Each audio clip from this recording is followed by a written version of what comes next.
I just got done watching the 100th episode of Shark Tank. It was a great episode, mostly involving food and kind of what happens afterwards, with a little bit of calamity thrown in. Hi, I'm Jennings Moss. I'm the editor of the Upstart Business Journal. You're watching the Chum, our weekly show that's all about the tank. So let me get right to it with the deal of the night. This had to go to a company out of Brooklyn, New York called Pipsnacks, led by brother-sister team of entrepreneurs, Jeff and Jennifer Martin. Their signature product was called Pipcorn, sort of a lower kernel popcorn, easier to digest, helped with food allergies, all of that kind of thing. Had 4 flavors. The sharks really liked the taste of this product, but more importantly, they really liked the entrepreneurs. To the point that Robert Herkovic and Barbara Corcoran both praised them, thought they were going to do phenomenal things, and both of those sharks made an offer.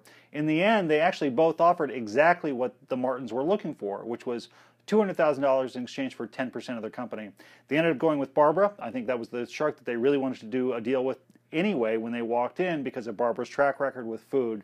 Now, one caveat, Barbara said that if they were going to take any money out for salaries or for themselves, which they so far had not done yet, she wanted 10% of that up until the point that her initial investment of $200,000 had been paid off. Now, I'm going to give an honorable mention for deal of the night to HeidiHo. It's a company out of Portland, Oregon. They make this sort of vegan cheese, again, better for digestion, better for overall health benefits, and most of the sharks really liked it. They did a deal with Lori Grenier for $125,000 in exchange for 30% of the company. So congratulations all the way around. Now, there's a theme that's been built up here, better for you, better dietary issues, better digestion, and that leads us to the pitch of the night. Now, it's difficult, I would imagine, to go into a company or go into investors and pitch something that involves going to the bathroom, right? I mean, it's a hard thing to talk about, but that's exactly what the mother-son team behind the Squatty Potty, that's right, Squatty Potty, had to do. This was Judy and Bobby Edwards, and they came into the tank with a product to help you go to the bathroom better. They were looking for $350,000 in exchange for 5%. Now, that is a $7 million valuation, which certainly got the sharks on edge up until the point that they heard about their sales. $1 million the first year, $2.7 million the second year, on track to make more than $4 million this year. So pretty impressive there. They had patents to back up their product.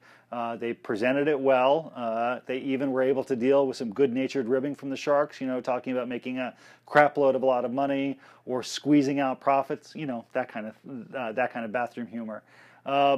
They did get 2 offers from Mr. Wonderful and from Lori. Both of the sharks were willing to give up $350,000, but they wanted 10%. They said that 5% is just too low.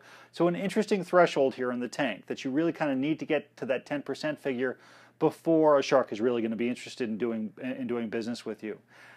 So that was it. They did the deal with Lori, and watch out at Christmas time, because they say that Christmas is actually their best sales period. So if you sort of have a Squatty Potty underneath your tree, you can thank Shark Tank for that. Now, for the business lesson of the night, I'm going to have to give this to Storm Stoppers, company out of Orlando, led by a man named John D. Smith. It was an alternative to putting plywood on your windows when a hurricane is coming. A couple of things here. One, the storm business is a fickle one. If it's a light storm season, you're not really going to make that much money, and that's what he's been faced with for the last couple of years. 2, regardless of that, you still need to have a lot of inventory, because you never know when it's going to be a busy storm season, and inventory costs money, and that's a problem.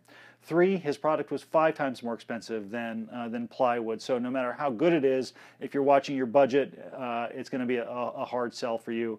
4, there was nothing proprietary about what he was doing. He had just packaged it well and sort of came up with a good pitch for consumers.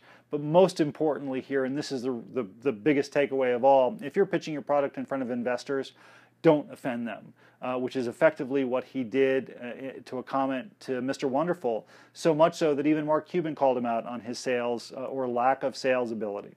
So there you have it. Now I'm going to make one last thing here, one last observation about the tank, that publicity can really help you. So both in Pipcorn's position as well as Squatty Potty, they'd both been featured in other media. Pipcorn had been one of Oprah Winfrey's favorite things a couple of years ago, and the Squatty Potty had been profiled on Dr. Oz as well as on Howard Stern's show. So that helped with their overall, I think, favorability, and it was a good selling point for the Sharks.